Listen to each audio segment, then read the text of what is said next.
I called the loan company about the mysterious payments toward my student loans. They said, "Your mother-in-law has been making them for 2 years."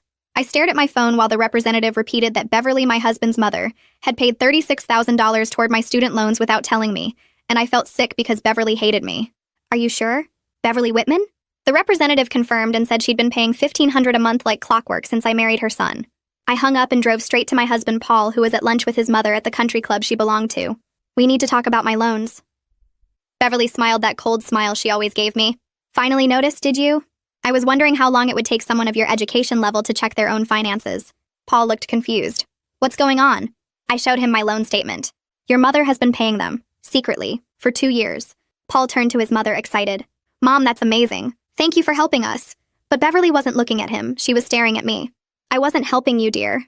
I was investing." My stomach dropped because I knew that tone. "Investing in what?" She pulled out a folder from her purse that she'd apparently been carrying around waiting for this moment. "Every payment I made was a loan. With interest. You now owe me $42,000. She slid the paper across the table. "I've been charging you 10% interest compounded monthly." Paul grabbed the paper. "Mom, what is this?" Beverly patted his hand. "It's business, sweetheart. I knew she'd never be able to pay her loans on her teacher salary, so I created an opportunity.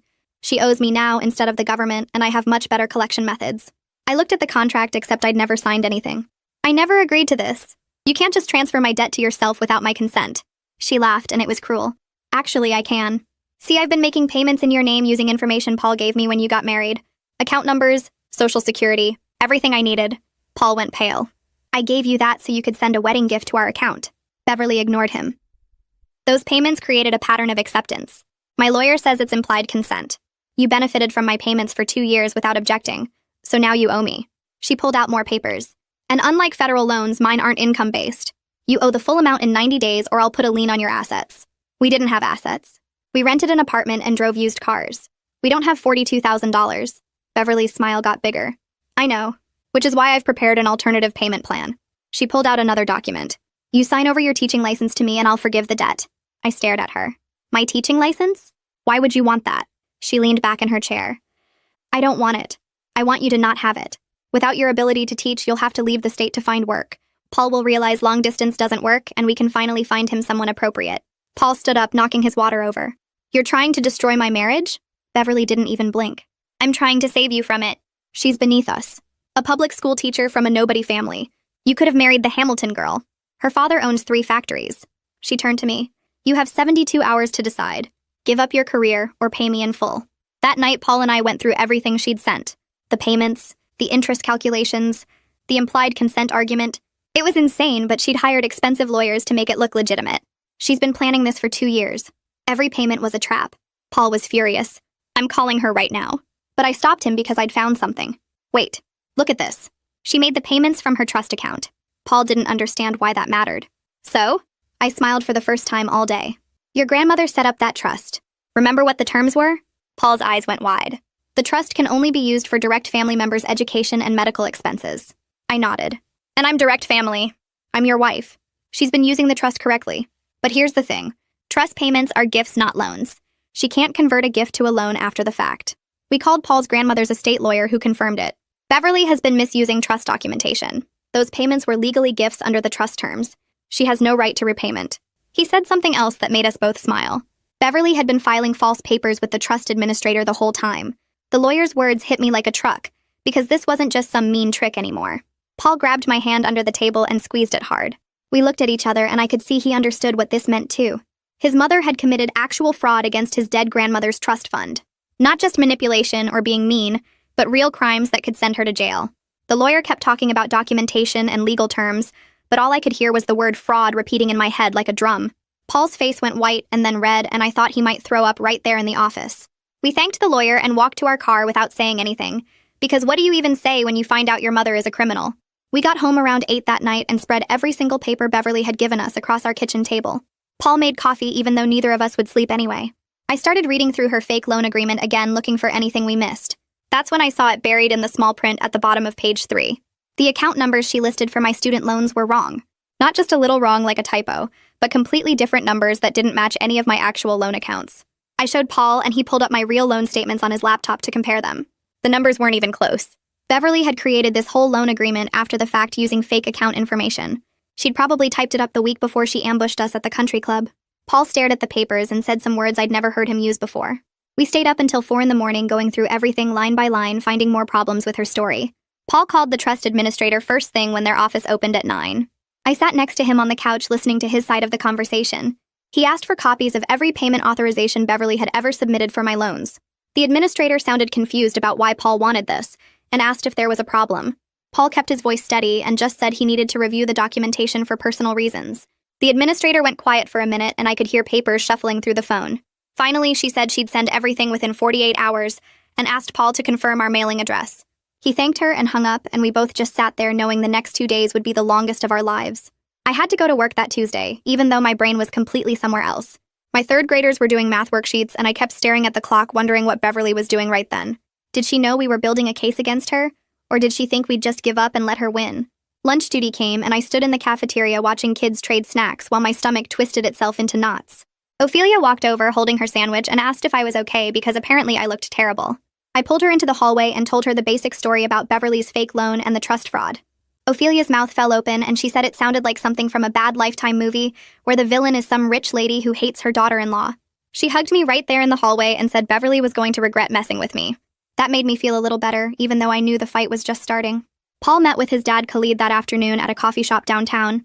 He didn't tell Beverly about the meeting because we both knew she'd try to stop it or show up herself. I stayed home and tried to grade papers, but mostly just paced around our apartment waiting for Paul to call. He finally texted me around 5 saying he was on his way back. When he walked through the door, his face looked sad and angry at the same time. Khalid had admitted he knew about the payments, but thought they were real gifts to help us out. Paul had explained what Beverly actually did with the fake loan and the fraud and everything. Khalid got really uncomfortable and kept saying Beverly handles all the finances in their marriage. Paul said his dad looked almost scared when he realized what Beverly had done. Before Paul left, Khalid had squeezed his shoulder and said he was sorry for not paying more attention to what his wife was doing with the trust money. The trust documents showed up Thursday evening in a big envelope delivered by a courier who made me sign for them. Paul and I cleared our kitchen table and spread out every single page. There were dozens of payment authorization forms that Beverly had filled out over 2 years. Every single one said educational gift for daughter-in-law at the top in Beverly's handwriting. Not one mentioned loans or repayment or interest or anything like that. Just gift over and over and over again. Paul took pictures of each page with his phone while I organized them by date. The paper trail was perfect and clear and completely destroyed Beverly's story about loans. She'd been lying to the trust administrator the whole time, telling them she was making gifts when she was planning to claim they were loans later. I felt this weird mix of relief and anger looking at all that proof. Relief because we had evidence she was wrong, and anger because she'd done this knowing it would hurt us. Paul called his mother Friday morning and put her on speaker, so I could hear everything. Beverly answered on the second ring, sounding cheerful like nothing was wrong. Paul asked her straight out why the trust paperwork said gifts when she was trying to claim loans. The silence on the other end lasted so long I thought the call had dropped. Finally, Beverly's voice came back cold and careful. She said the trust required that specific language for tax purposes, but they'd had a verbal agreement about repayment. Paul looked at me, and I could see he didn't believe her anymore. He asked what verbal agreement and when they'd discussed it. Beverly stumbled over her words, saying it was understood and implied, and Paul knew what she meant. Her voice got higher and tighter as she talked, and I realized she was panicking because her plan was falling apart. I grabbed the phone from Paul's hand before I could stop myself. My voice came out stronger than I expected when I told Beverly that verbal agreements about loans over $600 weren't legally valid in our state. I knew this because one of my students' parents were a paralegal who'd mentioned it during a parent-teacher conference last year. Beverly went completely silent again, and when she spoke, her voice was like ice. She said we'd see what her lawyers had to say about all this. I told her to have her lawyers call us because we had our own legal help now. She hung up without saying goodbye, and Paul and I looked at each other knowing we'd just declared war. We contacted Tamara Larson that same afternoon using the number the estate lawyer had given us. Paul explained the whole situation over the phone while I listened on speaker. Tamara asked a few questions about the trust terms and the payment documentation and Beverly's fake loan agreement. When Paul finished talking, Tamara said she'd review everything for free because cases like this made her mad. She said trust misuse within families happened more than people realized, and usually the victims didn't fight back because they felt guilty. She told us not to feel guilty because protecting ourselves from fraud wasn't mean or wrong. We sent her photos of all the documents that night, and she promised to review them over the weekend. Tamara called us back Saturday afternoon, which was only 6 hours after we'd sent the documents. She said this never happened, but our case was so clear she couldn't wait to tell us. Beverly had been committing trust fraud by lying about gifts being loans. The fake loan documents with the wrong account numbers could be extra fraud charges on top of the trust violations. Tamara's voice got excited as she explained how strong our case was. She said any judge would see through Beverly's lies in about 5 minutes. Paul asked what we should do next, and Tamara said she'd draft a cease and desist letter to send Beverly by Monday. She also said we should file a formal complaint with the trust administrator about Beverly's misuse of the trust funds. I felt something like hope for the first time since this whole nightmare started. I found Paul around midnight sitting in our car in the parking lot of our apartment building. He wasn't doing anything, just staring through the windshield at the brick wall in front of him with both hands on the steering wheel like he was driving somewhere except the engine was off. I opened the passenger door and got in beside him and waited because I could tell he needed to say something, but didn't know how to start. The silence stretched out for maybe 5 minutes before he finally spoke. He said he always knew his mother was controlling, but he never thought she'd actually break laws to manipulate him. His voice cracked on the word laws like saying it out loud made it more real. I reached over and took his hand and told him we'd get through this together. He nodded but didn't look at me, and I could see tears on his cheeks that he wasn't bothering to wipe away. We sat there for another 20 minutes before going inside to bed where neither of us slept much. The next morning was day 3 of Beverly's 72-hour deadline, and my phone rang at 8:30 while I was getting ready for work. Beverly's name lit up the screen and my stomach dropped, but I answered it on speaker so Paul could hear. She didn't bother with hello. Her voice came through sharp and demanding, asking if I'd made my decision about surrendering my teaching license. I took a breath and told her I wasn't deciding anything because her loan didn't legally exist. The silence on her end lasted maybe 3 seconds before she started screaming. Actually screaming. Saying I'd regret defying her and she'd make sure I never worked in this state again, and I was destroying her son's future. Paul grabbed the phone from my hand and hung up without saying anything. His face was white and his hands were shaking, and I realized this was the first time he'd ever really stood up to his mother in a way that mattered. I went to the school that day trying to focus on my students, but my mind kept wandering to what Beverly might do next. Dismissal came at 3:15, and I walked my class out to the parent pickup area like always. That's when I saw Beverly's car. A black Mercedes parked across the street in the public lot, just sitting there with Beverly behind the wheel staring at the school entrance. My heart started pounding, and I felt scared in a way I hadn't felt before because she'd come to my workplace. My principal noticed me standing frozen on the sidewalk and followed my gaze to Beverly's car. He asked if I was okay, and I explained briefly that my mother-in-law was harassing me over a financial dispute. He looked at Beverly's car and then back at me and said, "Nobody threatens my teachers." He pulled out his phone and I thought he was calling the police, but instead he just walked toward Beverly's car.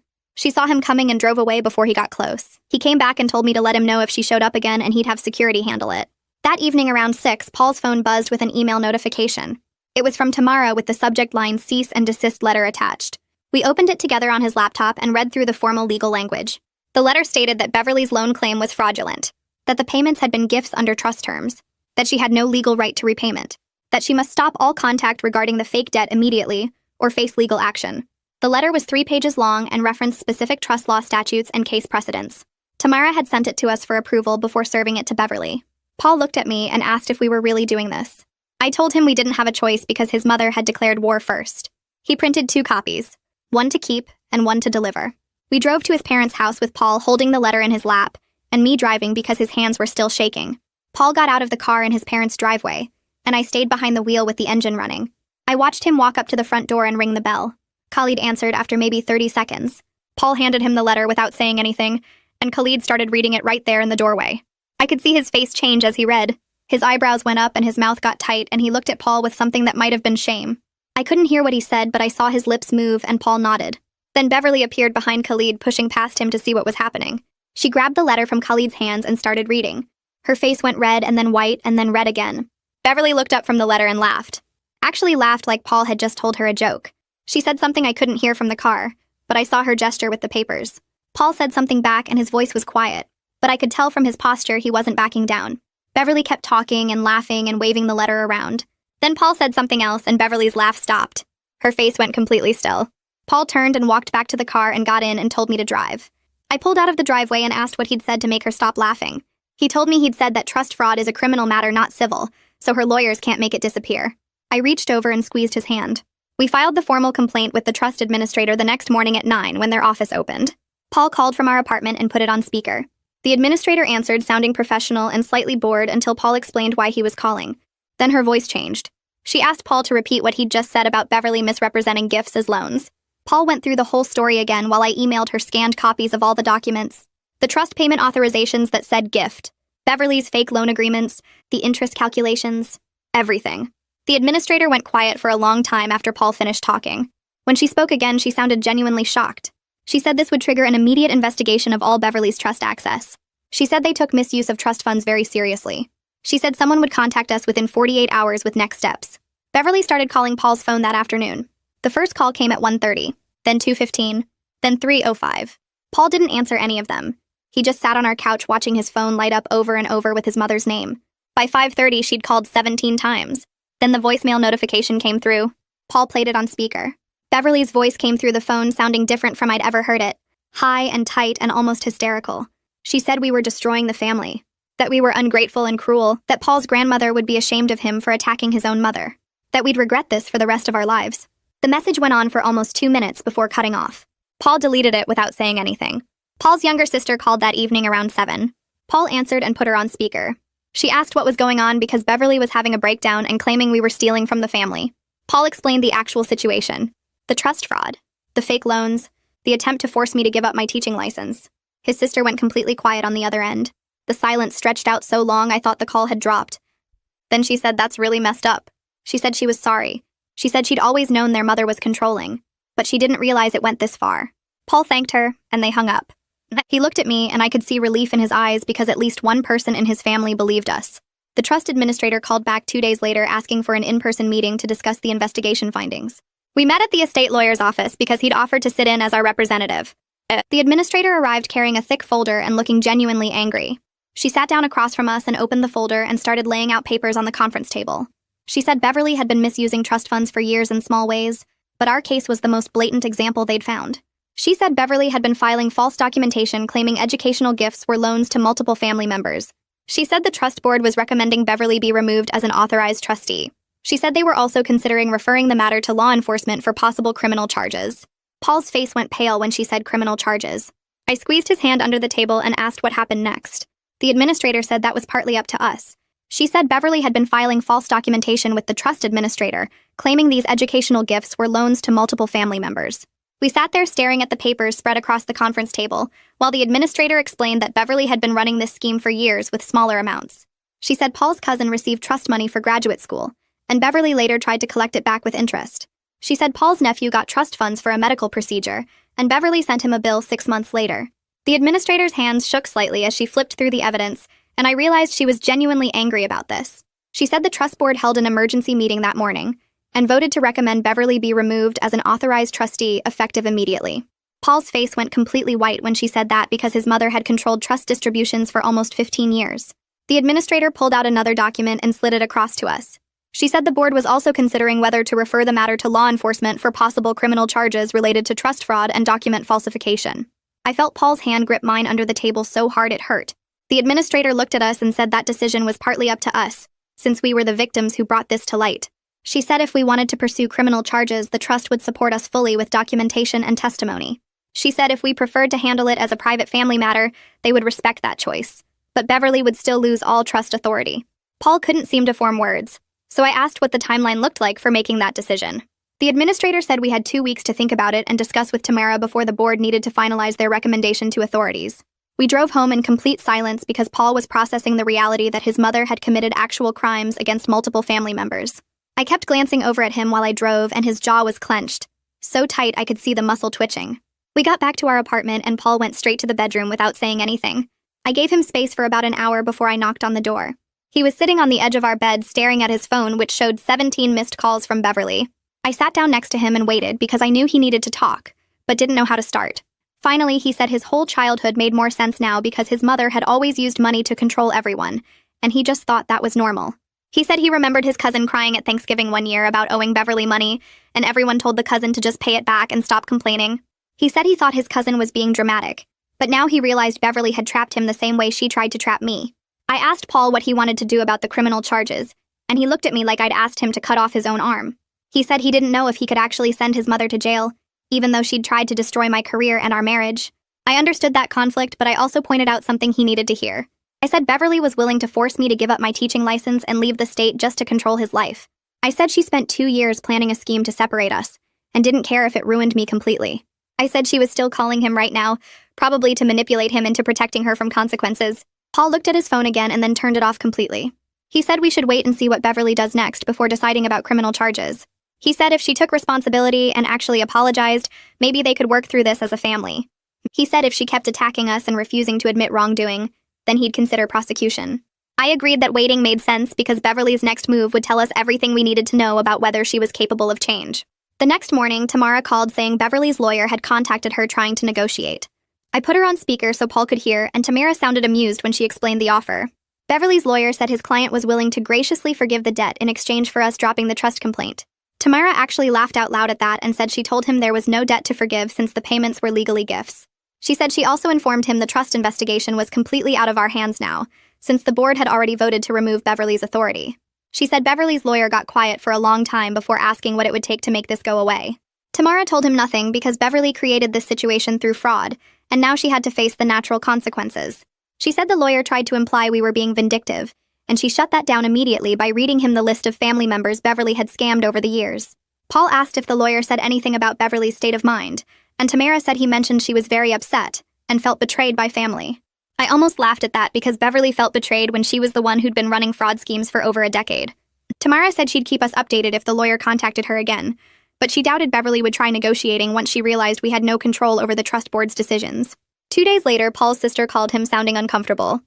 She said their mother had stopped going to the country club for her regular tennis and lunch dates.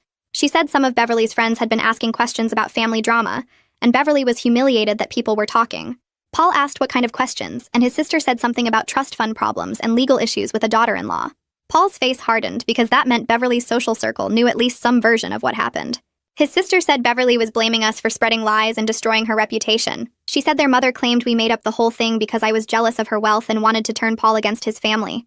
I could hear the doubt in his sister's voice, like she wasn't sure what to believe. Paul told her very calmly that Beverly had committed fraud against multiple family members, including his cousin and nephew, and the trust board had evidence of years of false documentation. His sister went quiet and then asked if that was really true. Paul said yes, and that Beverly had tried to blackmail me into giving up my teaching license by claiming I owed her $42,000 for what were actually trust gifts. His sister made a small shocked sound and said she had no idea it was that serious. She said she'd been thinking it was just some misunderstanding about payments, but fraud and blackmail were completely different. Paul thanked her for calling and said he knew this was hard for the whole family. After he hung up, he looked exhausted and said at least his sister believed us now. 3 days after that, Khalid called and asked to meet with just Paul. I told Paul I was fine with that because his dad deserved a chance to talk without me there. They met at a coffee shop near Khalid's office, and Paul came home 2 hours later looking like someone had rearranged his understanding of his entire childhood. I asked what happened, and Paul sat down heavily on our couch. He said his dad admitted he'd been enabling Beverly's controlling behavior for 30 years. He said Khalid apologized for not stopping her from trying to destroy our marriage, and said watching her scheme against me was his wake-up call that things had gone too far. Paul's voice cracked a little when he said his dad told him Beverly had always been manipulative, but Khalid convinced himself it was just her way of caring. He said Khalid realized he'd been making excuses for Beverly while she hurt people, and he couldn't do it anymore. I asked if Khalid said anything about the criminal charges possibility, and Paul nodded. He said his dad told him to do whatever we thought was right because Beverly needed to face real consequences for once in her life. He said Khalid was tired of cleaning up her messes and protecting her from accountability. Paul looked at me and said his dad seemed lighter somehow, like he'd been carrying a weight for decades and finally put it down. I told Paul I was proud of his dad for being honest, and Paul said he wished it hadn't taken his mother trying to destroy me for his father to finally see the truth. The formal notice came from the trust 5 days later. Paul opened the certified letter and read it out loud while I made dinner. The trust had officially removed Beverly's authorization to approve any payments or distributions for other beneficiaries. She could still receive her own quarterly distributions, but she had zero control over anyone else's access to trust funds. Paul's hands shook holding the paper because this was real and final, and his mother had lost something she'd controlled for 15 years. His phone buzzed with a text and he showed it to me. Beverly had sent him 4 words. "You've ruined everything." Paul stared at that message for a long time before typing back a response. He wrote that she ruined it herself by committing fraud and trying to control his life through manipulation. He wrote that he loved her, but he wouldn't let her hurt people anymore. He wrote that when she was ready to take real responsibility and apologize sincerely, he'd be willing to talk. He sent it, and then turned his phone off again, because he knew she'd call immediately. My student loan servicer called me at the school the next day during my lunch break. The representative sounded confused and said they'd received a legal notice about a payment dispute on my account. She asked if I was trying to reverse the payments that had been made over the past 2 years. I explained the whole situation as briefly as possible about Beverly making payments without my knowledge, then claiming they were loans and trying to collect with interest. The representative went quiet and then said she needed to note the account that payments were made under duress. She said they'd flag the account to prevent any future unauthorized payments and asked if I wanted to change my account access information. I said yes, and she helped me update everything right there on the phone. She also mentioned that since the payments were gifts, not loans, I didn't owe anyone anything, and my loan balance was legitimately reduced. I thanked her and hung up feeling relieved that at least that piece was handled properly. A package arrived at our apartment 3 days later with no return address. Paul opened it and found his grandmother's jewelry inside. There were pearl earrings and a gold bracelet and a sapphire ring that Paul said his grandmother wore every day. There was a note in Beverly's handwriting that said, "Since you hate family, so much you can have these to remember what you destroyed." Paul's face went red reading that, and he immediately put everything back in the box. He wrote a note on the back of Beverly's saying, "We love family, just not manipulation and fraud." He drove to his parents' house and left the box on the front porch without knocking. When he got back home, he told me his mother was still trying to make herself the victim and twist reality to avoid taking responsibility. He said returning the jewelry felt good because he wouldn't let her use family heirlooms as weapons in her manipulation campaign. The next morning at the school, Ophelia brought me coffee before first period started. She handed me the cup and said she could see this whole situation was wearing on me. I thanked her and admitted I was exhausted from dealing with Beverly's constant attacks and manipulations. Ophelia sat down at the desk next to mine and said her own mother-in-law had tried to control her marriage with money 20 years ago. She said her husband's mother offered to buy them a house, but only if Ophelia quit her teaching job to stay home.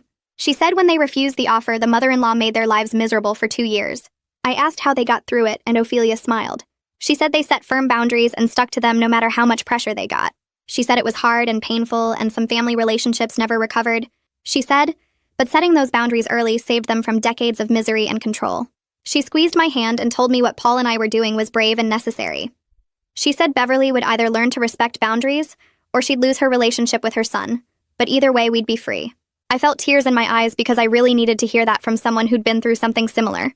The trust administrator called 3 days later, and I answered on speakerphone so Paul could hear. The administrator confirmed that every payment Beverly made came from the family trust established by Paul's grandmother for direct family education expenses.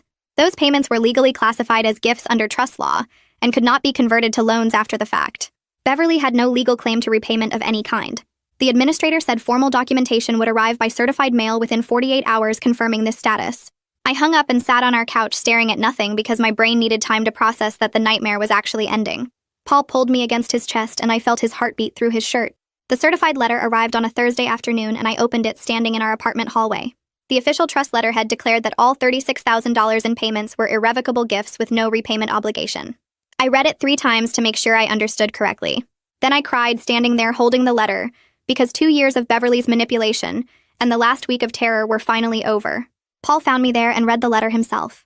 We ordered Chinese food that night and ate it sitting on our living room floor with the letter propped against a lamp where we could see it. Paul apologized for not recognizing his mother's manipulation sooner, and I told him we figured it out together, which was what mattered. He picked at his lo mein and admitted he was thinking about his whole childhood differently now. He said he remembered dozens of times his mother used money or gifts to control situations, and he just thought that was normal.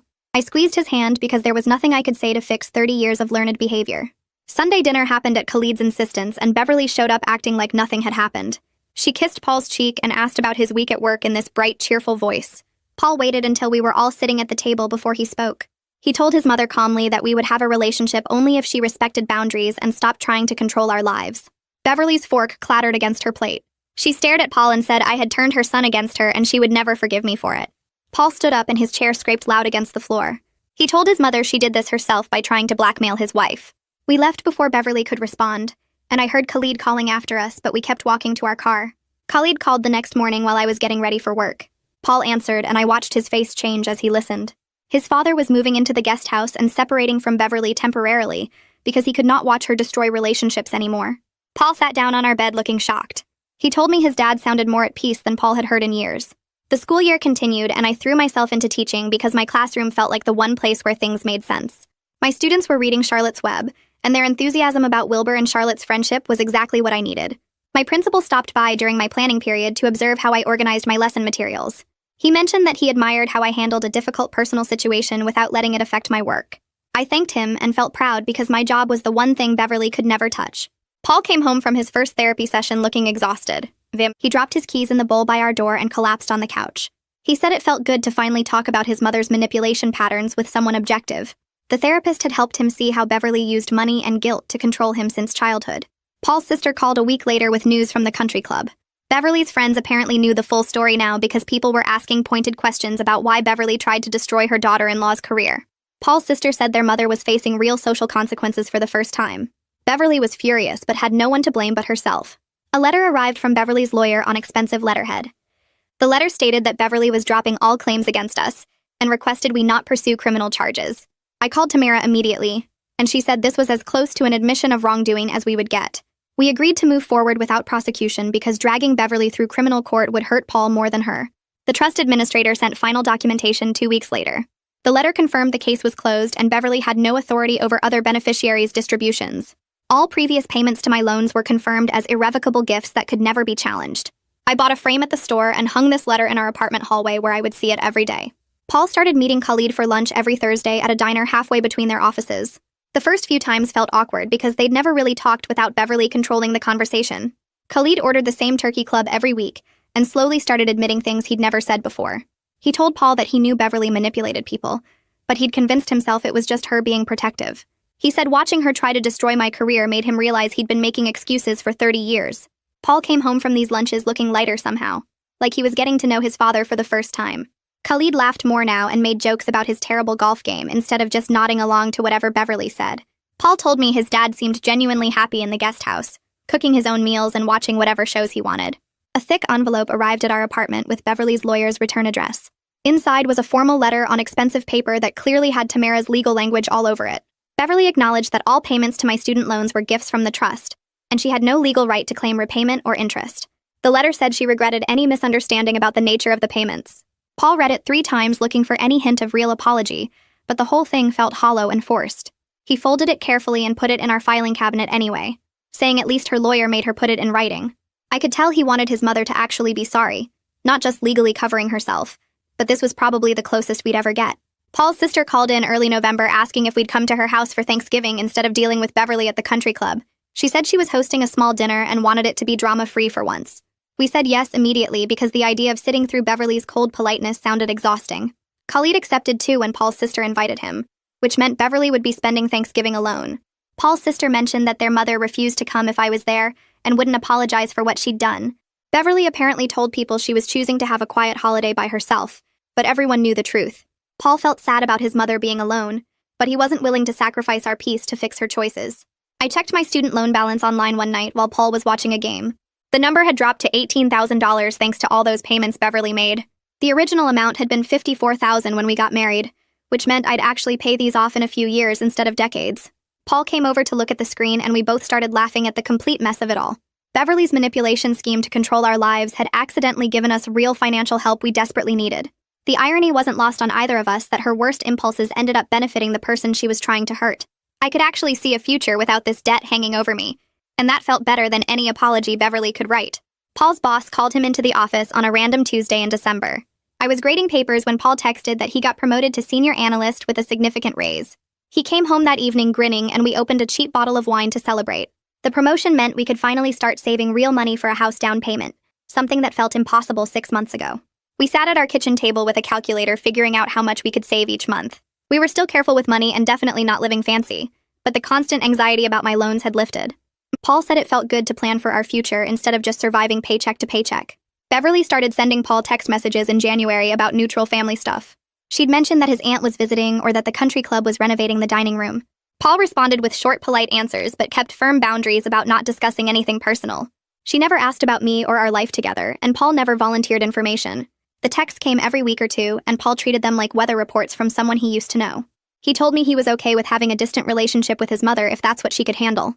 I watched him respond to these messages with the same energy you'd give a casual acquaintance, and I was proud of how he protected what we'd built. I ran into Beverly at the grocery store in February while buying vegetables for dinner.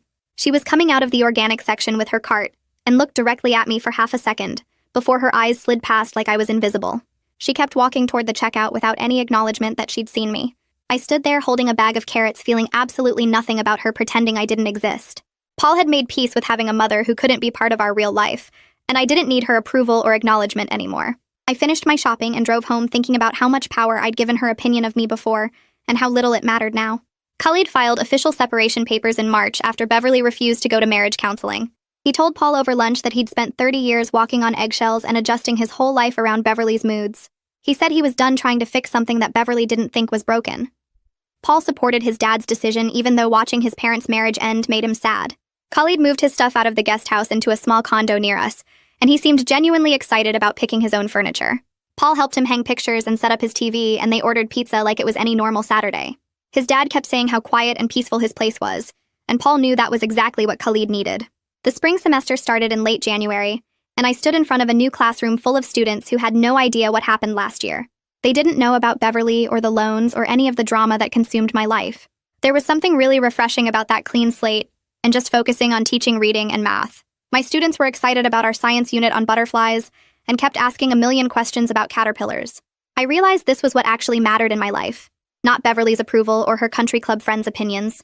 These kids needed me to show up every day and teach them, and that was enough. Paul and I started looking at houses online in March, scrolling through listings after dinner. We found a small 3-bedroom house that needed work, but had good bones and a big backyard. The kitchen was outdated and the bathroom needed tiles, but the price was in our range. We drove by it on a Saturday and both felt something click into place. Paul called the realtor and we put in an offer that same week. When the seller were accepted our offer, Paul grabbed my hand and we just sat in the car outside the house that would be ours.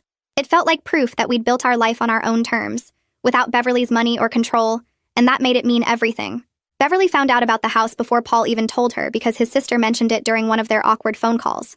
The text came through while we were eating dinner on our folding table in the empty living room. Paul looked at his phone and his face went flat in that way it did whenever his mother reached out. He showed me the screen where Beverly had written that she could have bought us something much nicer if we'd just asked. I watched Paul set his phone down without responding and go back to eating his pizza. We both knew she was trying the same thing again, using money as a way to make us feel small or dependent. Paul didn't take the bait, and I was proud of him for that. The closing happened on a Tuesday in March, and we signed what felt like a million papers at the title company office. The realtor handed us the keys and we drove straight to the house even though it was getting dark. We walked through every room turning on lights and Paul kept touching the walls like he couldn't believe they were actually ours.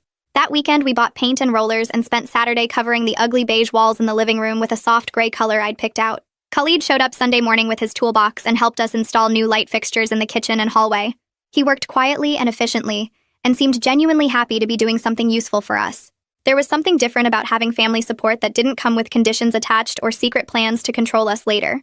Khalid stayed for lunch and we ordered sandwiches and ate them sitting on the floor because we didn't have furniture yet.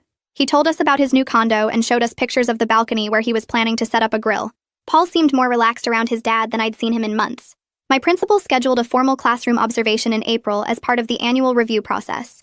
She sat in the back with her clipboard while I taught a lesson about fractions using pizza slices as visual aids. The kids were engaged and asking questions, and I felt like I was actually reaching them in a way that mattered. 2 days later, the principal called me into her office, and I had that moment of panic before she smiled and told me I'd received an excellent review. She specifically mentioned my student engagement and the creative way I'd designed the lesson plans. Driving home that afternoon, I thought about how Beverly's threat to take away my teaching license had actually lit something inside me. I'd spent the whole year proving to myself that I was good at this job, that I belonged in that classroom, that no amount of money or manipulation could take away what I'd worked for. The review felt like proof that I'd won something bigger than just the legal battle. Paul's sister called in May, sounding nervous and excited at the same time. She told Paul that she'd gotten engaged to her boyfriend of 3 years and wanted us to be in the wedding party. Paul congratulated her and asked about the venue and the date and all the normal questions. Then his sister went quiet for a second before saying she wasn't having Beverly involved in any of the planning. She said she'd learned from watching what Beverly did to us, and she wasn't giving their mother any opportunity to turn her wedding into a control game. We told her we were honored to be part of it, and after Paul hung up, we just sat there feeling happy for her and sad about the whole situation at the same time. It wasn't fair that she had to exclude her own mother from wedding planning, because Beverly couldn't be trusted to act like a normal person.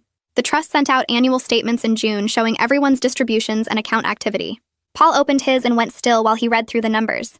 Beverly's distributions had been reduced significantly because of the investigation findings from last year. The trust administrator had apparently implemented new oversight rules, and Beverly's access to discretionary funds was now limited. Paul showed me the statement, and I could see he felt conflicted about it. This wasn't something we'd asked for or pushed for, but it felt like natural consequences catching up to his mother. Paul said he didn't celebrate seeing his mother face financial restrictions, but he acknowledged that she'd created her own problems by misusing the trust. We hosted our first real dinner party at the house in early July. Ophelia and her husband came with a bottle of wine, and Khalid brought dessert, and Paul's sister showed up with her fiancé, who we were meeting for the first time. The house was still mostly empty, but we'd bought a dining table and chairs and set everything up in the kitchen. It was loud and chaotic, with everyone talking over each other and laughing, and the kind of gathering that felt warm and real. This was the family we were building. The people who showed up without expecting anything in return or keeping score of favors. Paul looked around the table at one point and caught my eye, and I knew he was thinking the same thing. Beverly sent a birthday card to Paul in August with a check for $500 tucked inside. Paul looked at it for a long time before sitting down and writing a note on the back of one of our housewarming cards. He wrote that he'd rather have a genuine relationship with her than her money, and he hoped someday they could figure that out. He mailed the card back with the check still inside and told me he didn't expect her to respond, but at least he'd tried to open that door. Beverly never replied, and Paul said that was her choice to make. Summer stretched into those long evenings where it stayed light until 9, and we started working on the backyard. We bought vegetable seeds and tomato plants and spent weekends digging up the weedy grass to make garden beds. Paul joked that we were literally putting down roots, and I realized he was right. We'd built this life completely on our own without Beverly's money or approval or control. She couldn't touch what we'd created here because it belonged only to us. I planted basil and peppers and watched them grow while Paul built a small fence around the garden to keep out rabbits. Every evening we'd go out there and water everything and check for new growth, and it felt like the most normal, peaceful thing in the world. My student loan balance hit $15,000 in September, and I could actually see the finish line now. Every payment I made felt like reclaiming a piece of my financial independence and proving I never needed Beverly's help that came with invisible strings attached. The loans would be paid off in less than 3 years at this rate, and that felt possible in a way it never had before. I'd survived Beverly's attempt to trap me with fake debt and come out stronger on the other side. Paul's therapy sessions were helping him recognize patterns he'd never noticed before. He came home one evening and told me his therapist had pointed out how Beverly used money and guilt to manipulate not just him, but his whole family. Paul was learning to set healthy boundaries with everyone, not just his mother, and he said he wished he'd started this work years ago. Better late than never, though, and I could see the difference in how he handled family drama now compared to a year ago. A cream envelope arrived in the mail 2 weeks later with Paul's sister's return address embossed in the corner. I opened it at the kitchen table while Paul made coffee, and inside was a wedding invitation on thick paper with gold lettering. The ceremony was scheduled for October at a vineyard an hour away, and I was reading through the details when a handwritten note fell out onto the table. Paul's sister had written that Beverly was invited because their mother would cause problems if excluded, but she'd be seated in the back row far from us, and security would be present if needed. I showed Paul the note, and he read it twice before setting it down.